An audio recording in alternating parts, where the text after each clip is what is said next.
सारंगखेड्याच्या जत्रेतून आम्ही नवीन घोडी घेतली आहे आणि खंडू पण तिचं वेलकम करतोय, तर ती मी तुम्हाला दाखवते.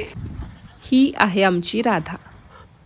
जेव्हा आम्ही किकूला घरी आणलेलं तेव्हा किकू ही अशीच बारीक होती.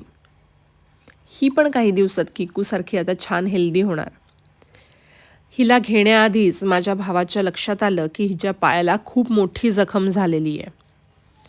पण त्याला माहीत होतं की तो ही जखम बरी करू शकेल, कारण तो प्राण्यांचा डॉक्टर आहे. त्यामुळे त्याने हिला घेण्याचा निर्णय घेतला आणि घरी आल्यानंतर तिच्या जखमेवर इलाज सुरू झाले. त्यातून बरीच कीड म्हणजे आळायाच म्हणा ना, बऱ्याच मोठमोठ्या आळाया निघाल्या. किती तिला त्रास सहन करावा लागला असेल. प्राणी बोलू शकत नाही, त्यांना त्रास होतो. त्यांना जर कुठे जखम झाली हे तुम्हाला दिसलं तर तुमच्या जवळपास असलेल्या डॉक्टरांकडे न्या आणि त्यांच्यावर इलाज करा. आता दर 1 दिवसाआड राधाला ड्रेसिंग करण्यात येईल. असा 8 दिवस चालेल आणि मग त्यानंतर तिचा पाय अगदी बरा झालेला असेल. मग ती किकूसोबत मस्ती करण्यासाठी रेडी असेल.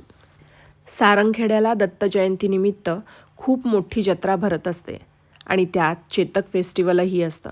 या जत्रेबद्दल तुम्हाला आणखी काही विशेष माहिती असेल तर ती नक्की कॉमेंट करून सांगा, म्हणजे ती इतरांपर्यंतही पोहोचेल.